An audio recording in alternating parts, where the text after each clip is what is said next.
नमस्कार। Valley of words के निदेशक, हिंदी क्यूरेटर एवं संबंधित सभी सम्माननीय पदाधिकारी, सदस्य एवं मान्यवर, 2021 का वैली ऑफ वर्ड्स का पुरस्कार मेरे द्वारा मराठी से हिंदी अनुदित पुस्तक सनातन के लिए प्रदान कर आपने अनुवाद कार्य का जो गौरव किया है, उसके लिए मैं आप सभी के प्रति हार्दिक कृतज्ञता धन्यवाद अर्पित करती हूँ। लेखन चाहे किसी भी विधा में हो, कविता, कहानी, उपन्यास, नाटक, साहित्य की कोई भी विधा हो, लेखक से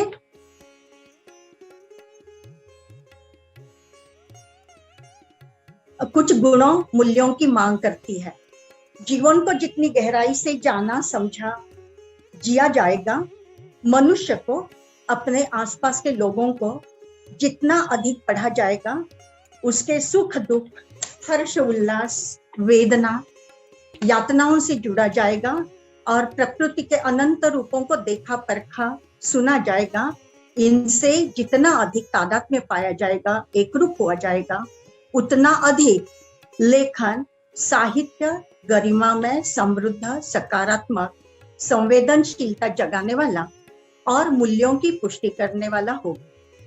लेखक साहित्यकार होने की है कि उसे संवेदनक्षम, सह अनुभूति लेने की क्षमता धारण करने योग्य, मानवीय मूल्यों पर श्रद्धा रखने में सफल और मानवीय कार्यकलाप, मनोव्यापारों को किसी भी लेवल के परे जाकर समझने में सक्षम होना चाहिए।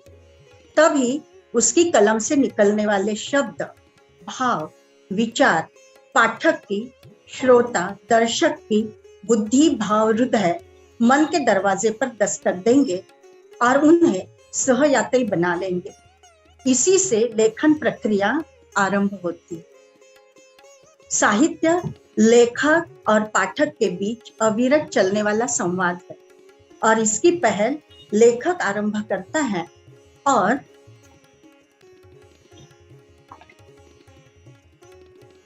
पाठक को गंतव्य तक ले जाता है।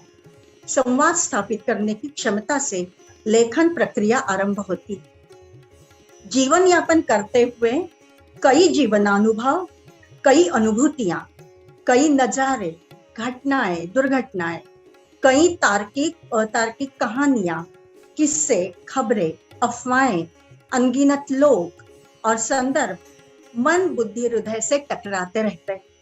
जाने अनजाने अनुभवों के भंडार मस्तिष्क में आए दिन जमा हो जाते हैं।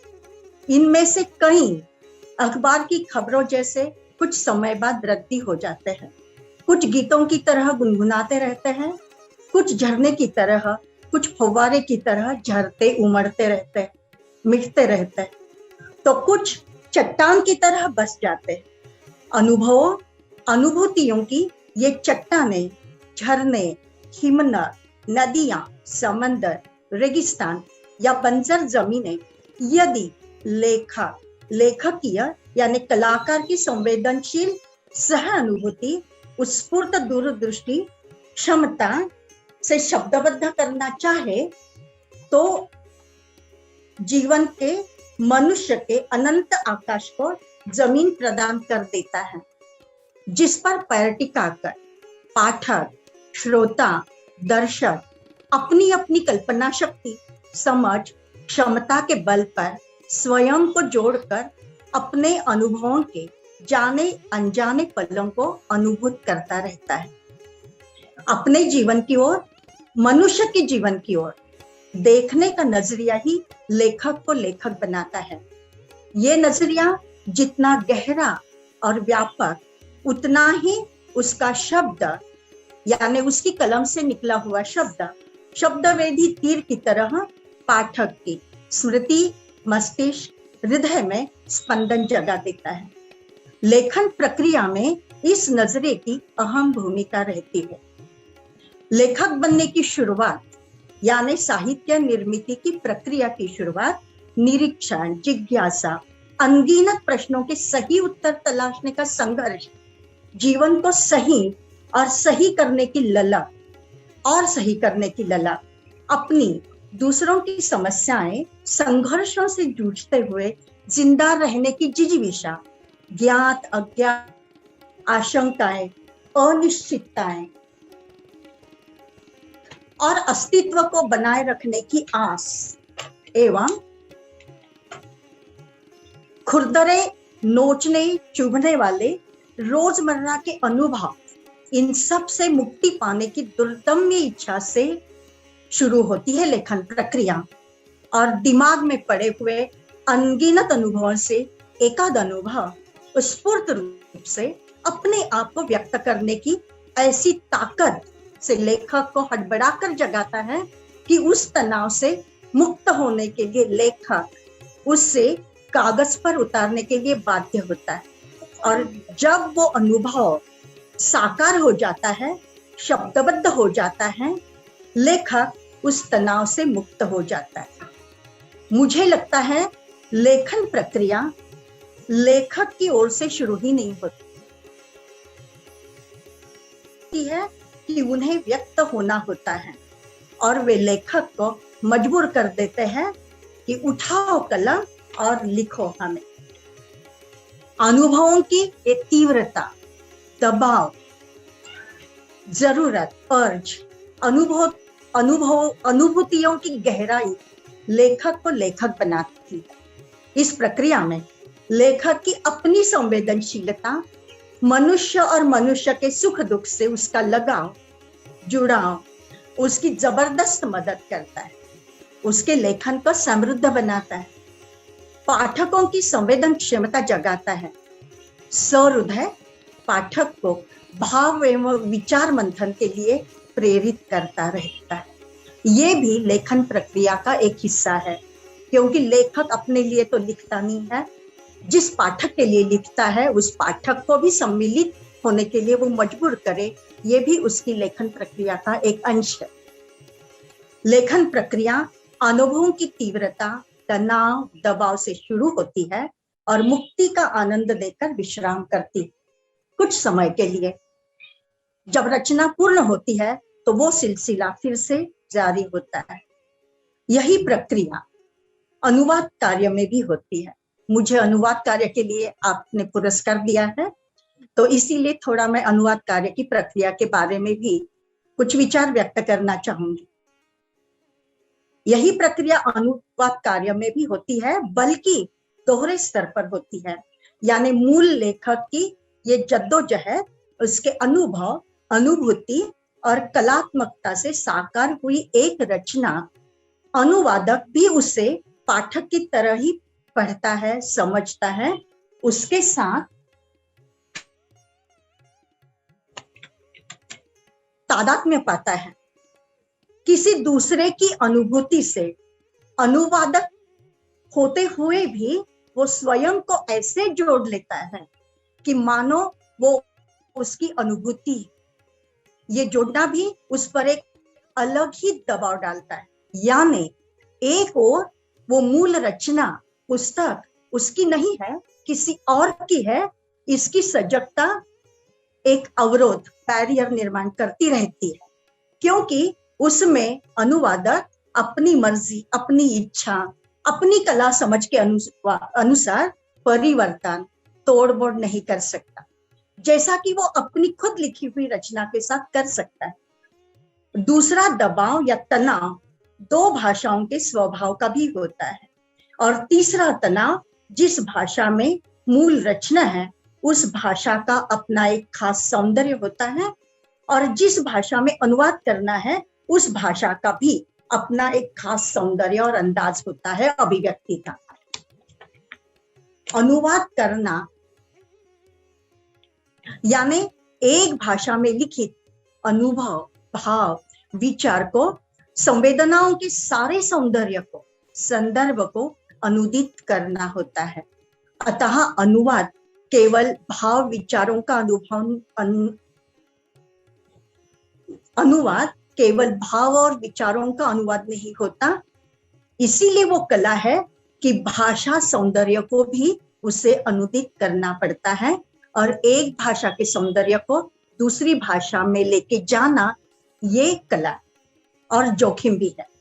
स्रोत भाषा, सोर्स लैंग्वेज, भाषा का ये सौंदर्य, संदर्भ यदि लक्ष्य भाषा में, टारगेट लैंग्वेज में अनुवाद साहित्यिक या कलात्मक नहीं लगता, वो कृत्रिम लगता है पढ़ने वालों के लिए, और पाठक तक मूल रचना का कलात्मक तथ्य संप्रेषित ही नहीं होता। ऐसी स्थिति में मूल रचना एवं पाठक के साथ न्याय नहीं हो सकता। संप्रेषणता के इतने सारे तनावों को साथ लेकर, मतलब उनमें सांस लेते हुए अनुवादक अनुवाद करता है। ये दोहरी कला है।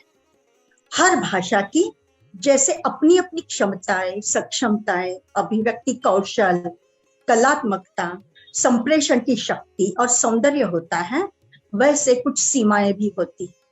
इन सीमाओं को पार करना भी अनुवादक के लिए एक कसौटी और चुनौती होती है। यदि इस चुनौती को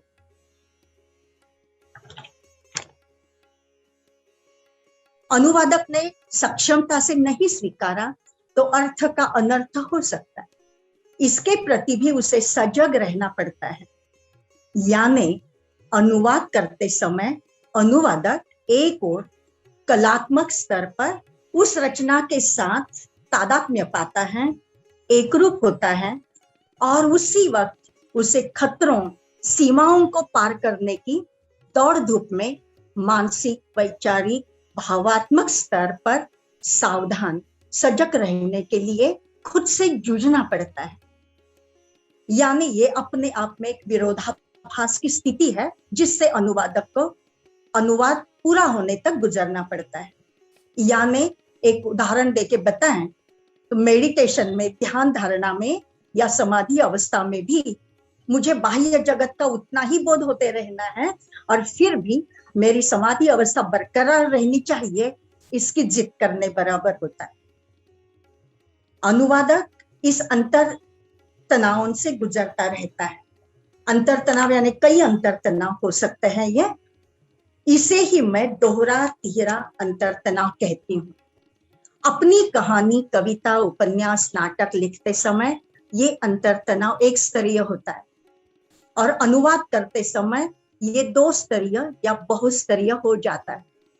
इस अंतर तनाव को झेलने की, सहने की इच्छा, जिज्ञासा, ललक जब अनुवादक में जागती है तो अनुवाद कार्य की प्रक्रिया, प्रोसेस शुरू हो जाती।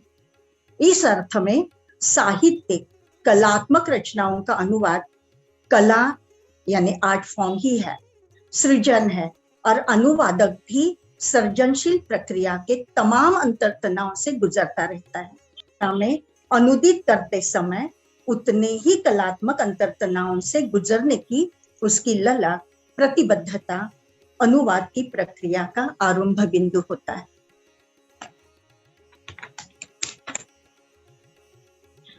अब जरा सा अपनी आगामी रचना के संदर्भ में, आने वाले दिनों में मुझे जो लेखन करना है वो मेरे लिए बहुत ही आनंददायी और रोचक है।